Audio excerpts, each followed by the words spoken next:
Down there it was, on that stretch of motorway, where they'd never had an accident before.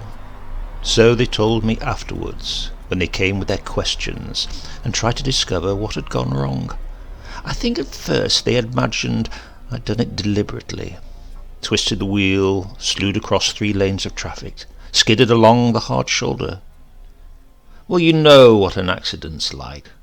Wonder I wasn't killed. That's what they said. Would have been too, if I'd been wearing a seatbelt. That and the fact I had the hood down.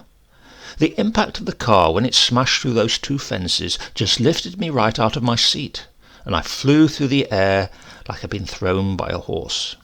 The car was a write-off. I was a goner the moment I lost control. Have you ever been in an accident? Well, you know what it's like then.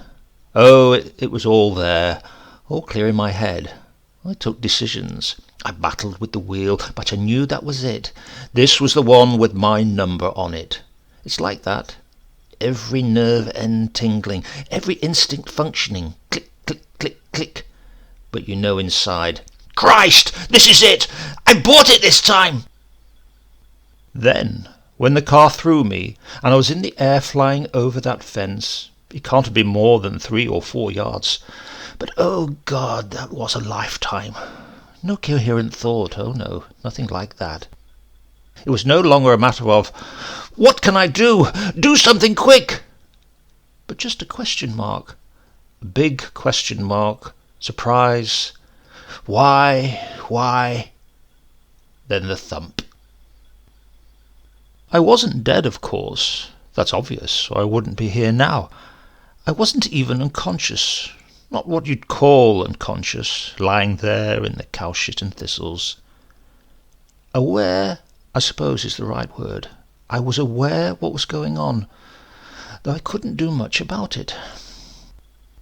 I remember I tried to move my head, but the clear blue sky burned into my eyes, so I let it slump back again.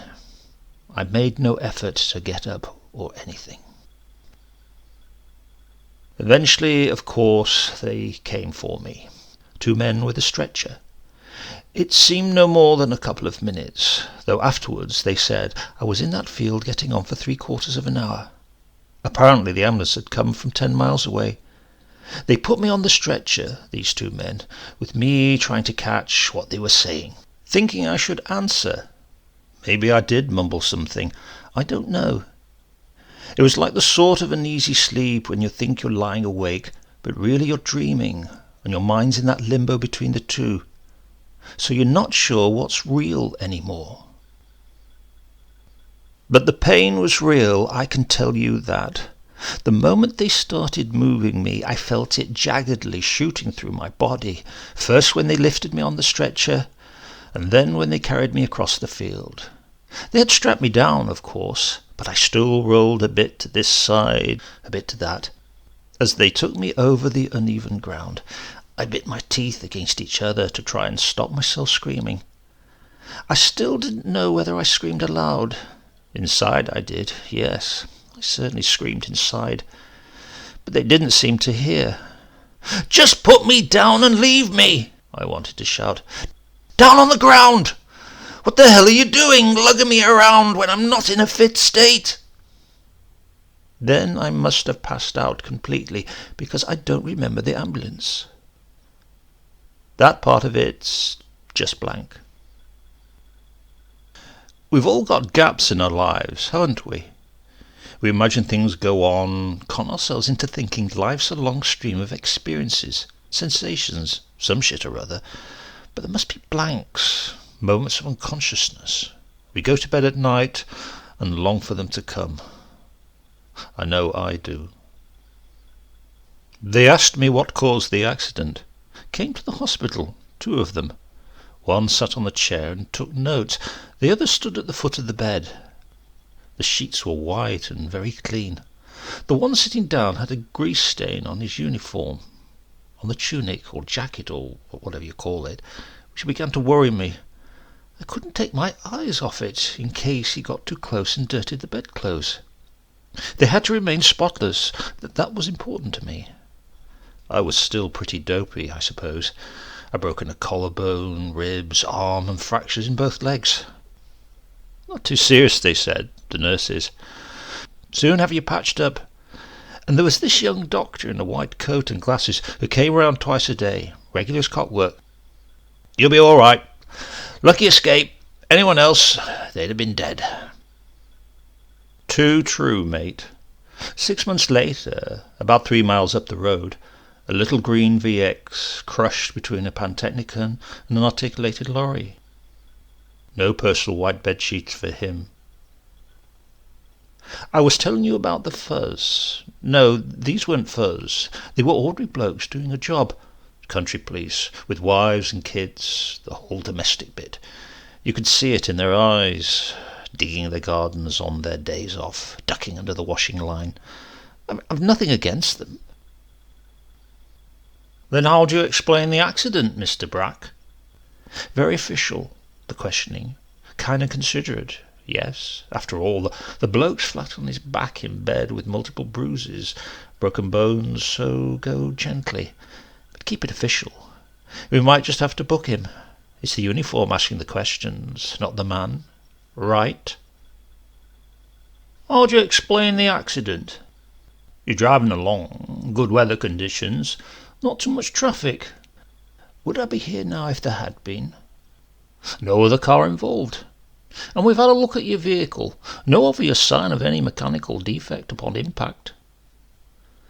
A blowout? I said. I could see what they were thinking, but I wasn't going to tell them the truth. I didn't believe the truth myself, so why should I expect them to? You were well clear of the bridge when it happened. That's the bridge where we are now. I said I was, which is true. Otherwise I might have driven straight into the legs, the supports, or whatever you call them, the thing the bridge is standing on. Have you been in any sort of trouble lately? Trouble? Money trouble, perhaps. You're not married. Divorced. Recently? 3 years now, and I'm not upset about it. Didn't even bother me at the time. Not all that much.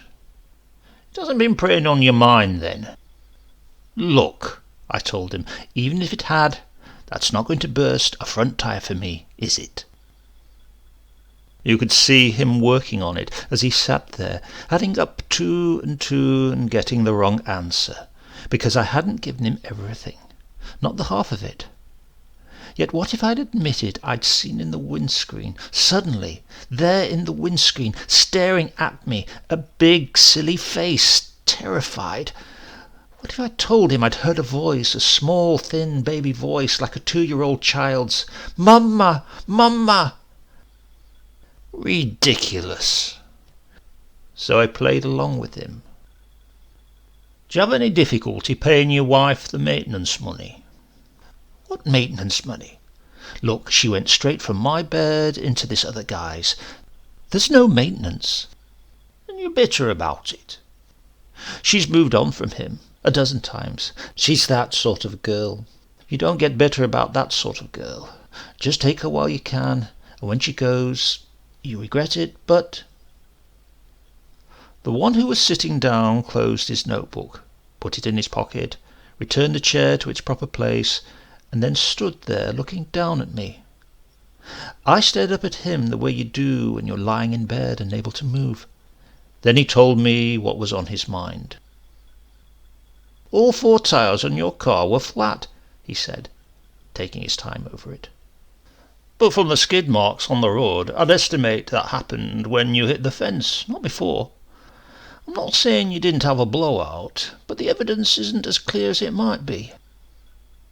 Are you sure? This was the other one at the foot of the bed. Are you sure you weren't attempting to take your own life, sir? If there's one thing I'm sure of, it's that. Not that I haven't thought of suicide. Everybody does from time to time. But just look at that stretch of road. It's clear and unencumbered, with just a fence down the side and a flat field. Cows. You could do it on this motorway in some places, but not here. Nobody in his senses would choose this spot, would they now? I mean, would you? You must have worked it out for yourself some time or other. That's where I'd go if... and it wouldn't be here. So what exactly happened? It was exactly as I told you. I was driving along, turning things over in my mind. Nothing serious. I produce documentary films. That's my job. And I'd been down to this sewing machine factory to set up a week's shooting. So I was thinking about it, and other things too. You know, it's the advantage of motorways. No hidden corners to surprise you. You're free to think. Then out of the blue, through the windscreen, I saw this face, a man's face, a young man, almost sitting on the bonnet. I've never known such terror in anybody's eyes in that face. It was sort of oval and fleshy, not very bright, not intelligent, but scared, like he'd wandered on the road in front of me and I was about to hit him. I swerved. I didn't stop to think the whole thing was impossible.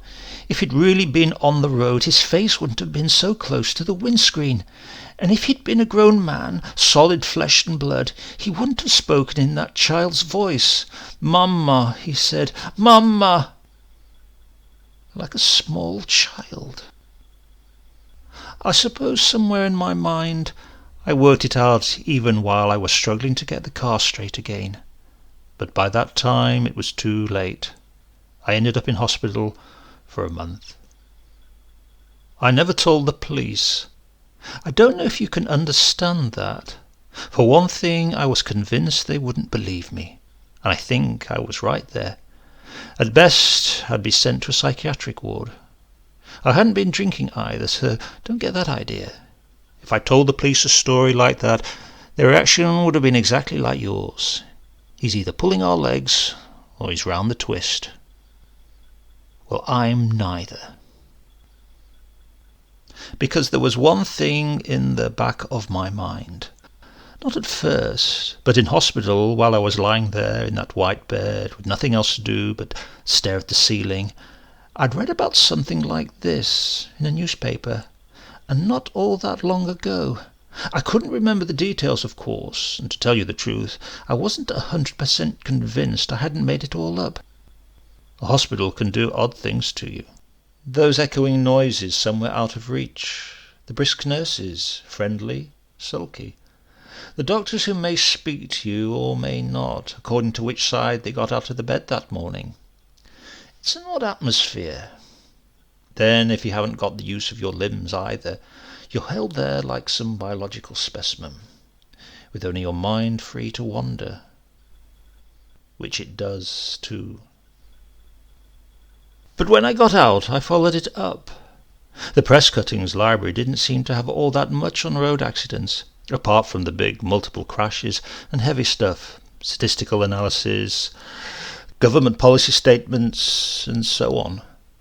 I suppose there are just too many ordinary smashes to make it worthwhile filing every one. So I tried a different tack, this time going for the ESP angle. I'd heard stories of police being called to pile-ups, which never happened, and always on the same spot. So I got onto one of those societies that investigate this sort of thing, and sure enough, they had the cutting.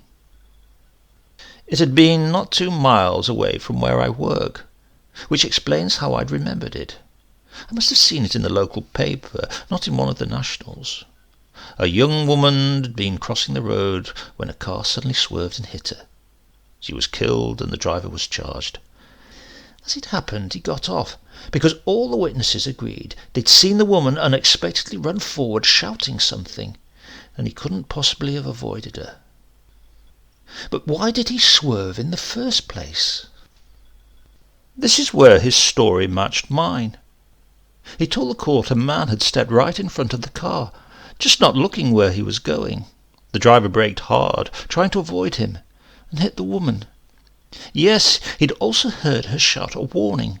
The only trouble was, none of the witnesses remembered this man. According to them, the road had been clear. "I stopped the car and thought I heard a child calling Mama," he said, "but I couldn't see any children." I didn't tell the ESP people about my little hallucination, but I did ask them if they'd any other cases of this kind on record. That child's voice worried me. A figure through the windscreen. Well, that could have been anything. A reflection, even. Or maybe the driver had nodded off for a moment. Maybe I had too. But why the child's voice? They hunted about a bit in their index of odd happenings, but didn't come up with anything, though they were able to give me the names and addresses of the dead woman and the driver. I went to see him. He was a sensitive sort of man in his 50s, thin, nervous, and constantly twitching behind those big round glasses he was wearing. I think he was some sort of clerk. Anyway, he said he'd sold the car and hadn't driven since.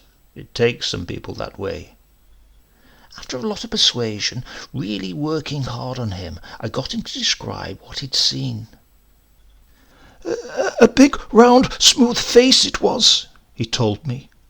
What you might call a baby face. I thought it was a child at first, before I saw he was a fully grown man. What would you say if I told you I'd seen exactly the same person just before my accident? He flinched, stepped back, and started to close the front door. I don't want anything more to do with it. I was cleared by the court. You've no right coming here questioning me like this. I wasn't going to be put off so easily. The woman shouted a warning. What was it? What did she say? I'd wedged my foot firmly in the door. Bobby! That's all I heard, just the name, Bobby. Now will you please go away? Nothing more could be got out of him, I thought, so I went round to the address where the young woman had lived, thinking maybe someone would remember her. I wasn't too hopeful, though, because of the press cutting which described her as Sarah Snow, 28, a lonely sort of girl who didn't get on with people. The street had new council flats down one side and a row of decaying Edwardian villas along the other. I was looking for number 17, which I spotted immediately because it was so much more neglected than the rest. Its grimy windows were heavily curtained, every one of them closed, and dirty milk bottles were clustered on the unwashed step. One of the bell pushes had a name by it, so I pressed it. After a moment I heard someone shuffling inside and the sound of bolts being pulled back. The door opened and a short, thin-faced woman squinted at me. She was about 60-odd, wearing a frayed wrap-around apron, and with her swollen feet stuck into old slippers. "Yes?"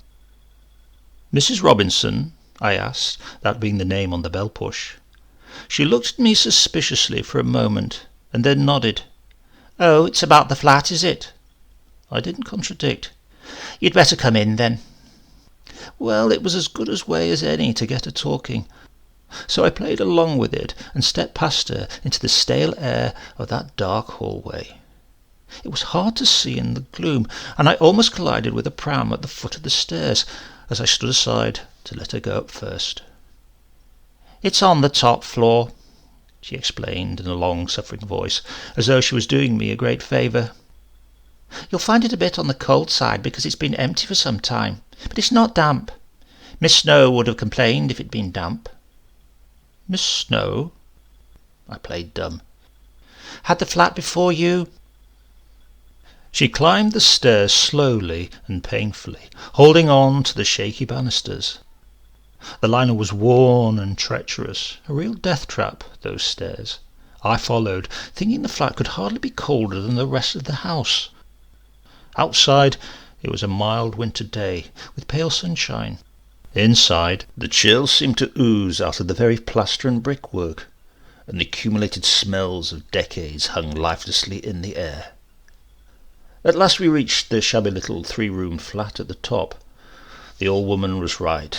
It was several degrees colder.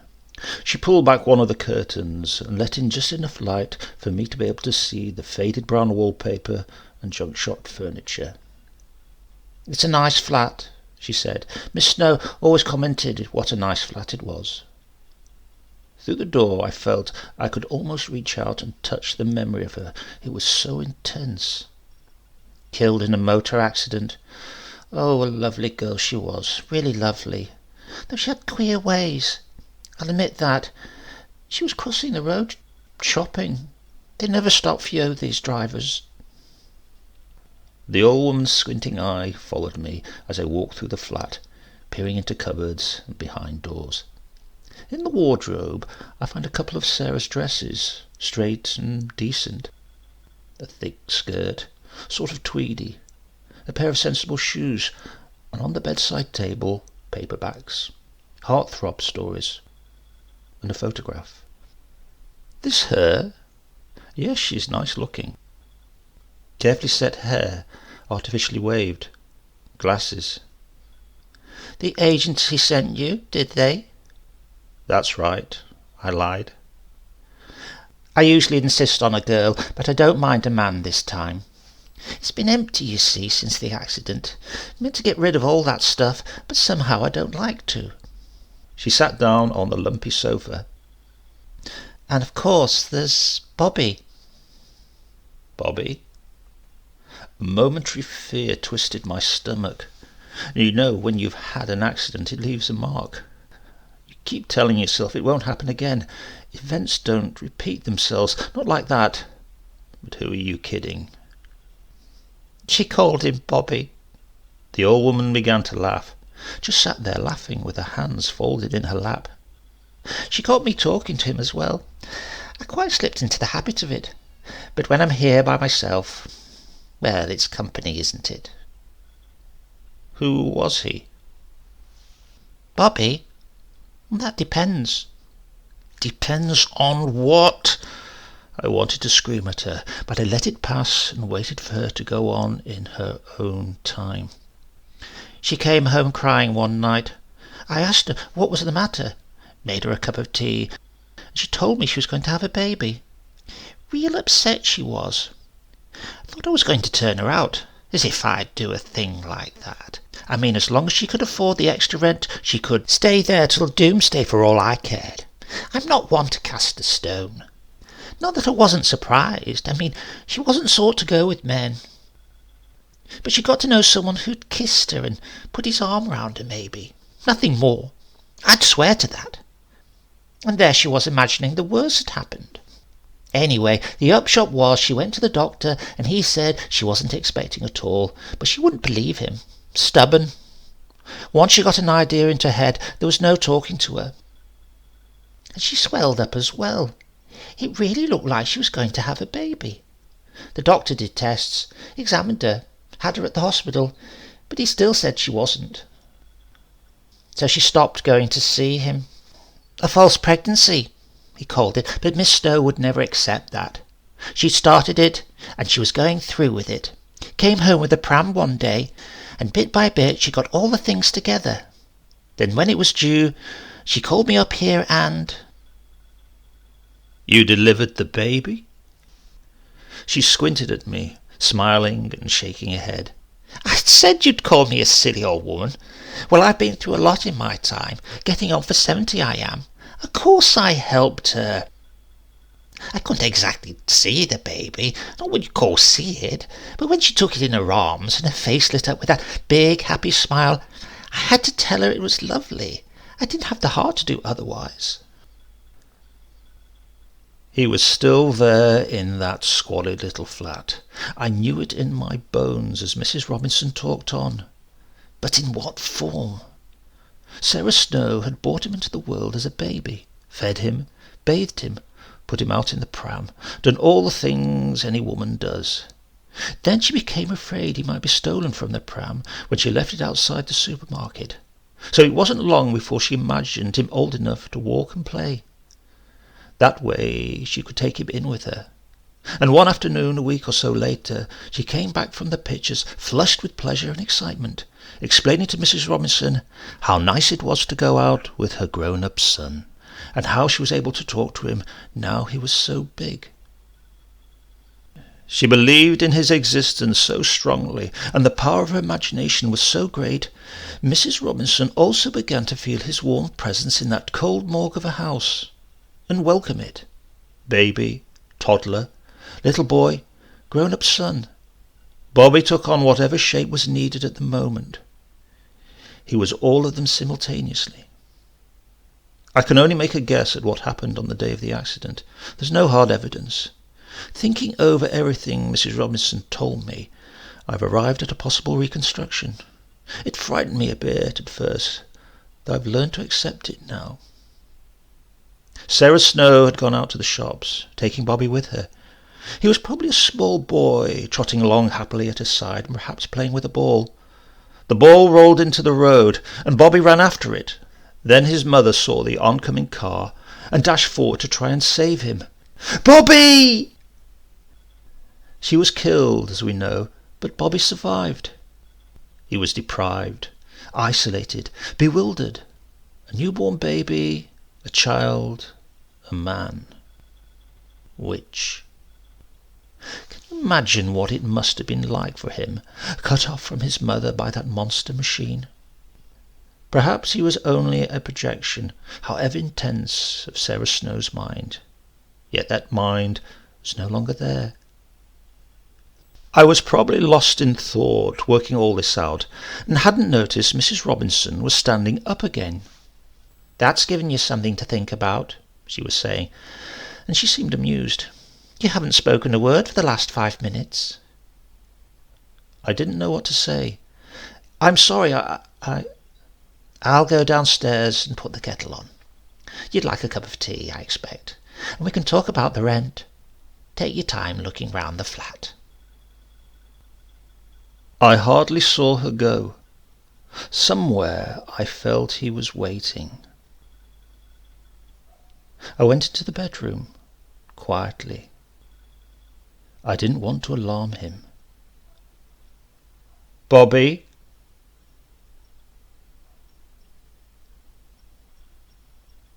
There was no longer much coating on the back of the wardrobe mirror, and the glass was scratched, so his face wasn't too clear. But I recognized it all the same as the one I'd seen in the windscreen before my accident. The love child whose love had changed to hatred.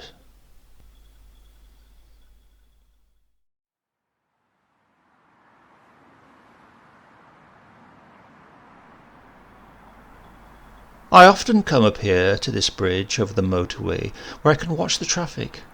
I like motorways. They cut straight through the countryside in good, clear lines. No mystery, nothing complicated. See that petrol tanker down there? The gradient slowing him down. And the white Rolls Royce. Sleek, isn't it? Rich. Should we, Bobby? The Rolls, eh? Oh, beautiful.